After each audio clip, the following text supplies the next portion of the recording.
Hi, this is Matt, and I kind of want to start this one off with a bit of a clarification, and maybe even possibly an apology, but I'm not too sure about that part. We'll see. Anyway, in my last episode, which actually at this point in time has not been published, but it will be, I have talked about eating gummies and edibles in general, and how I do not see that as necessarily a relapse. And I realize that there are a lot of groups out there, anonymously, that are going to cringe at me saying that and think that I should not be saying things like that. From my experience, sobriety is a very personal issue, and every person knows what is a relapse and what is not. For example, my problem has always been with heroin. I could do other drugs and didn't have a problem with them. Heroin was always my issue. Now, when I was using heroin, I hated drinking. I would never drink, and I've never been a big drinker. Occasionally, I might have a beer or two with dinner. That's really about it. I may go out and watch a band play and possibly have 3 or 4 there. That really about sums it up. So, but whenever I was using heroin, I despised drinking. I just did not like drinking. Okay. So one time whenever I got sober, I remember my dad saw me drinking. I think I was drinking vodka. And he said, "So what, are you going to be an alcoholic now?" I'm like, "No, Dad. No. As a matter of fact," and I kind of shot myself in the foot here. I'll get to that. As a matter of fact, Dad, if you see me drinking, that's probably a good thing, because if I'm using, I will not be drinking. I will not do it. So seeing me drinking is probably a good sign that at least I'm not using heroin. Now, fast forward to another time whenever I got sober, such as this, I guess the last time. This time, I really don't drink that much at all. Occasionally. And I noticed it, and nobody ever said anything. Of course, maybe I was just hyper aware, a little bit paranoid, maybe, whatever. So I realized I hadn't been drinking at all. I'm like, oh God! Now, after I told my family, in fact, you should want to see me drinking, because if you see me drinking, I'm not using heroin. And then here I am not using heroin or drinking. After I'd already said that, I'm like, God, they're gonna think I'm using, which. Whatever. That didn't happen. That's how it goes, right? So, I know that some people think that using edibles is a relapse. And in some cases, maybe it is. Or if you're in some kind of program or whatever and you're being drug tested, obviously don't do that. And to be completely honest, I have eaten some edibles and gotten a buzz off of them and all that kind of stuff. And it's just not my thing. I don't do well with them. Kind of a funny little thing is I've always been able to do like some of the hardest drugs. I mean, heroin and cocaine all day long together, speedballing, all of it. And I could function just fine. But give me 3 hits off of a joint and I'm done. Okay? Done. My girlfriend could tell you she saw me eat an edible not too terribly long ago. And it's almost funny because I won't even get up and go to the bathroom. I'm not panicky or any of that kind of stuff. I just don't want to move. So it just doesn't do well with me. So I don't do it. But I don't judge anyone who does. And in some cases, I think it's a good idea for people. And that's, again, personal. That's all about you and what fits your life.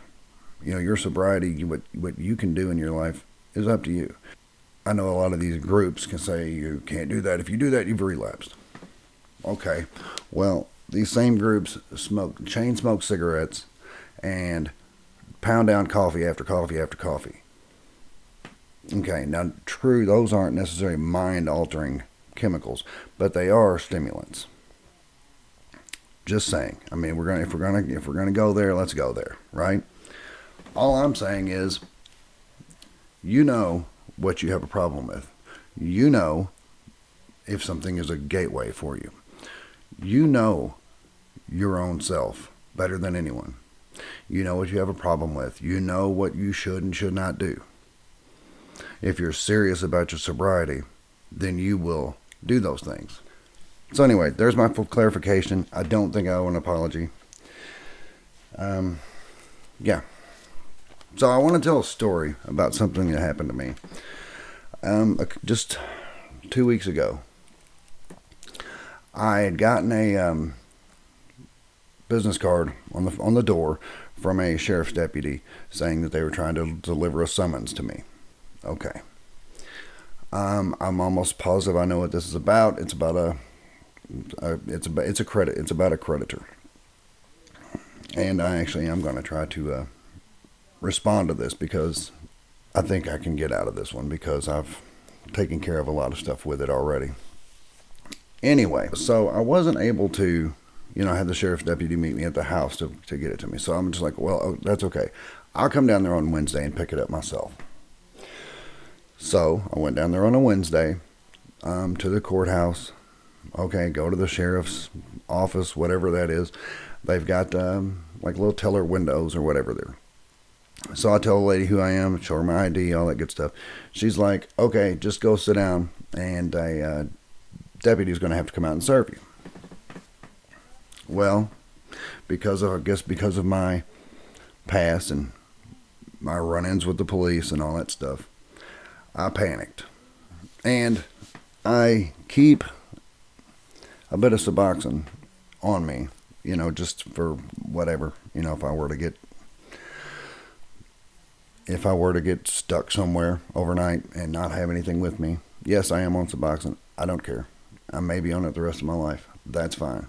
Normally, I wouldn't have even mentioned the fact that I'm on it, except for it pertains to this story, and it's actually a very good story, and I'm sure a lot of people out here can relate.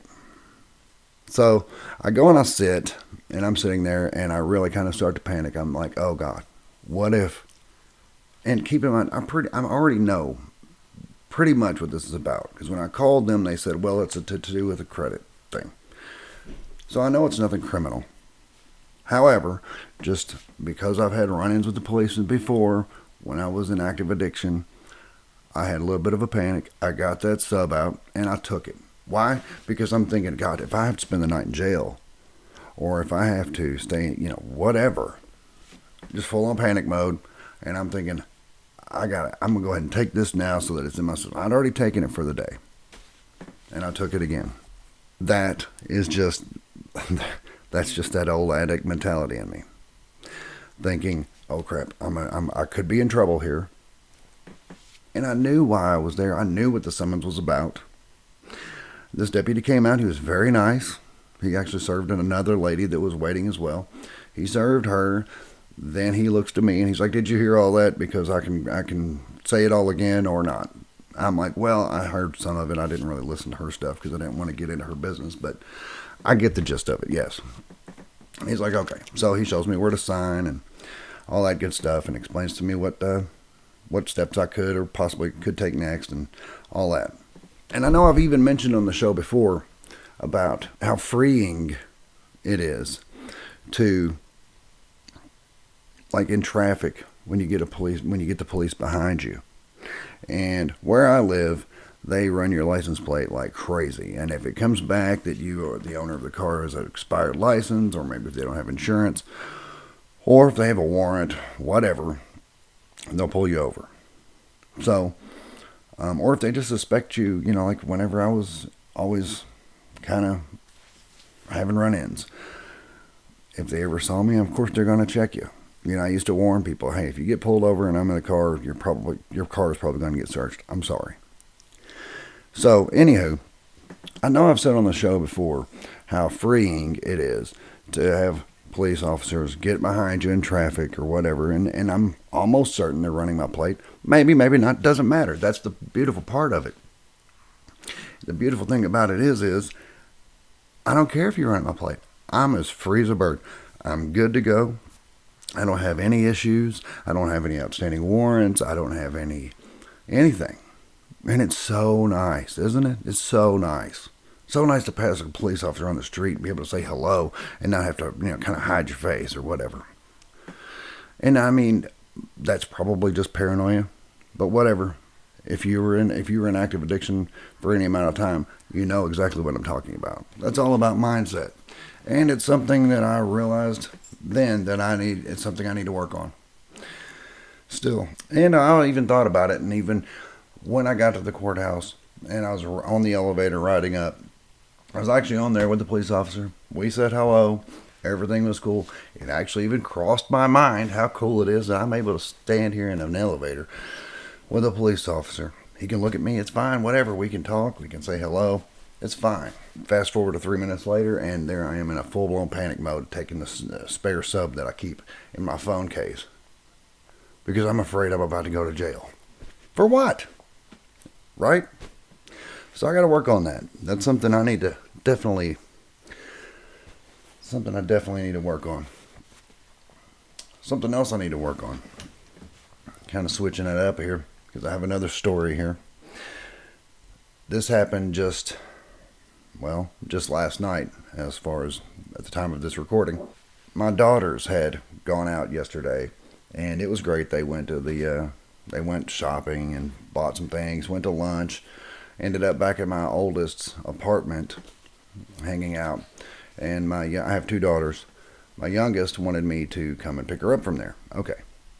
And my oldest needed a phone charger. I guess hers had broken. So when I picked my youngest up, I went, oh, I forgot to bring the phone charger. So we'll run to the gas station down the street and get it for you. So we go to the gas station. On the way, my youngest is with me talking about all the things that they bought today. She had bought a $9 bar of soap.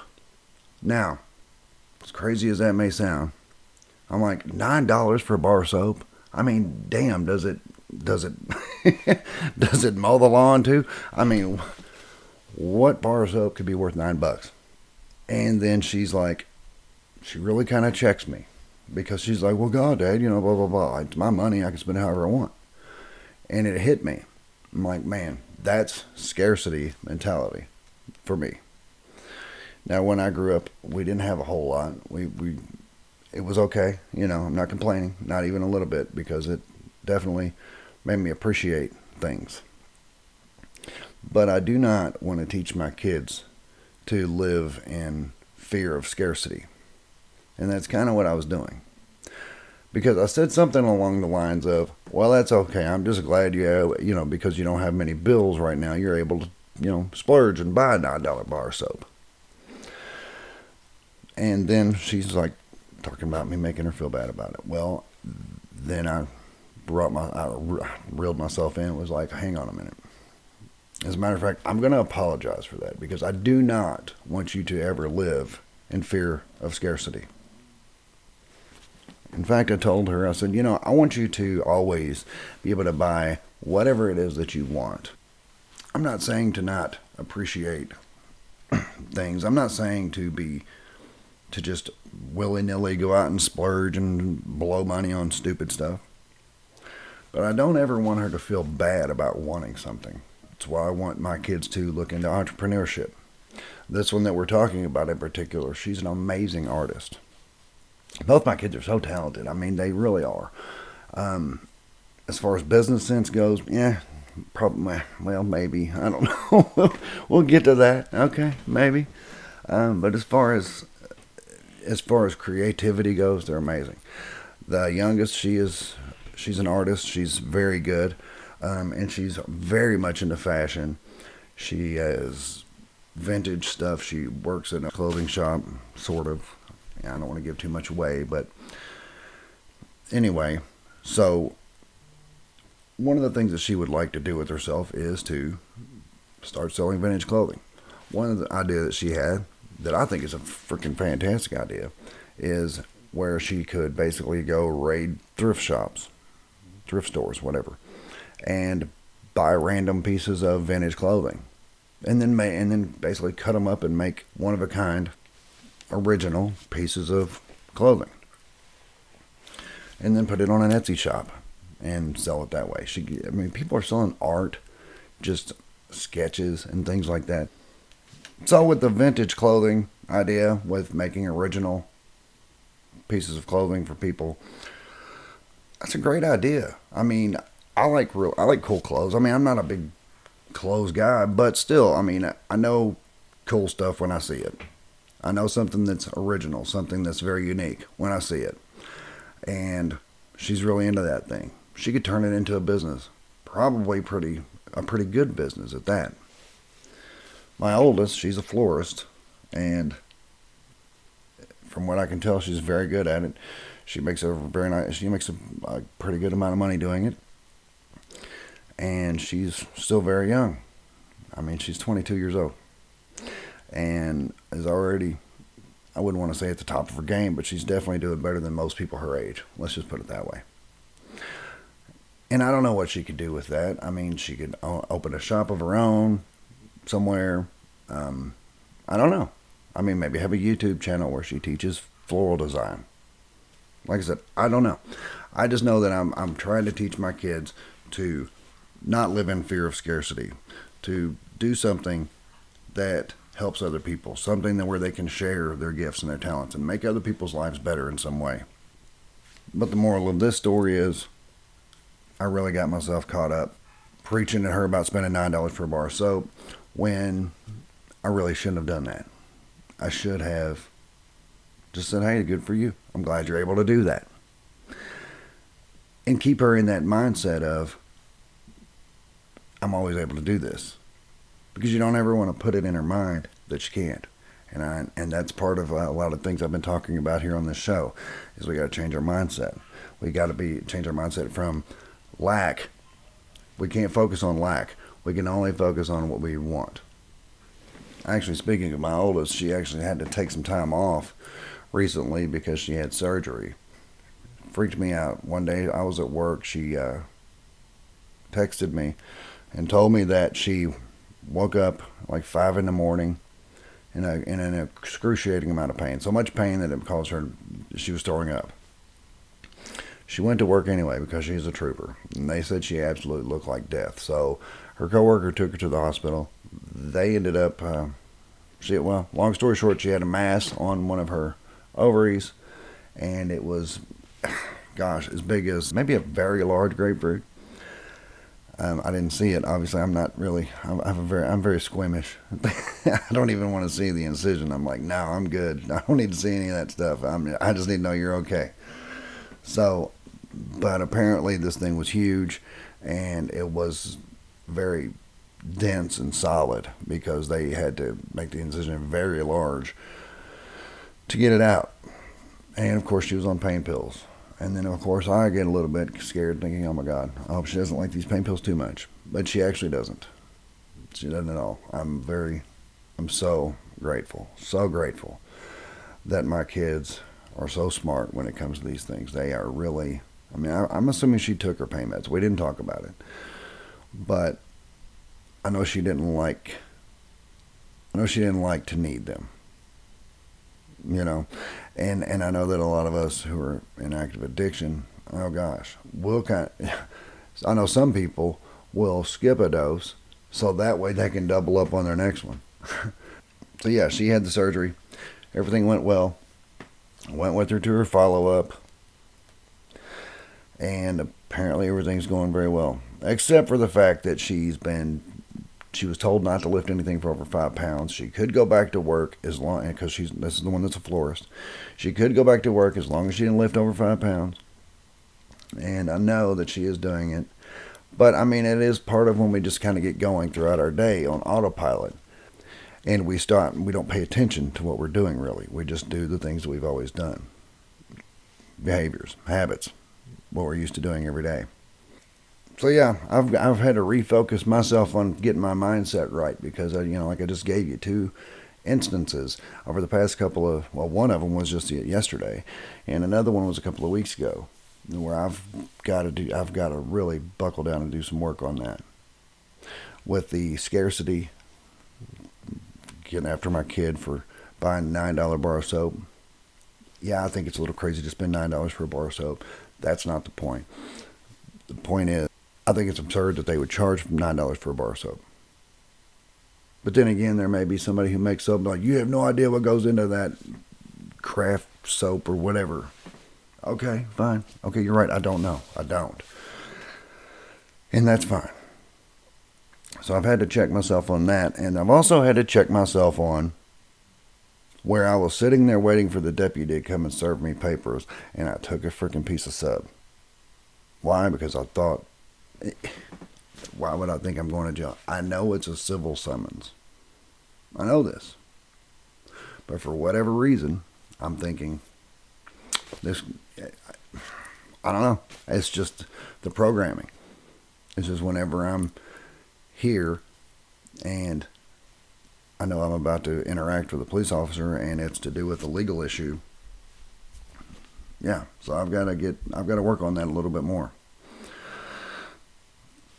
Because mindset is what it's all about, right? Law of attraction. You know, we kind of embody what it is we want to do. We don't want to focus on lack. We can't say, I want this, I want that, because to want something implies that we lack it. And whatever we put our attention to, or where your energy goes, attention flows, right? So whatever we put our attention to is what we get. So if we focus on, I want this, I want this, I want this, well, then you know what you're going to get? You're going to get more of not having it. So if we get into the mindset of, I already have this, then things start happening for us.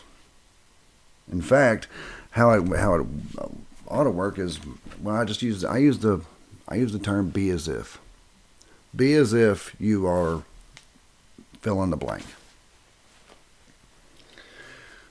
And if you just be as if that is, call yourself that.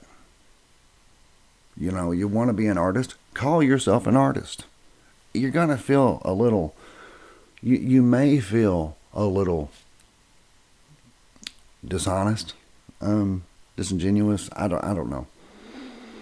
You may feel a little fake by saying it, but because you're always going to have that little voice in your head that says, yeah, dude, but you're not an artist.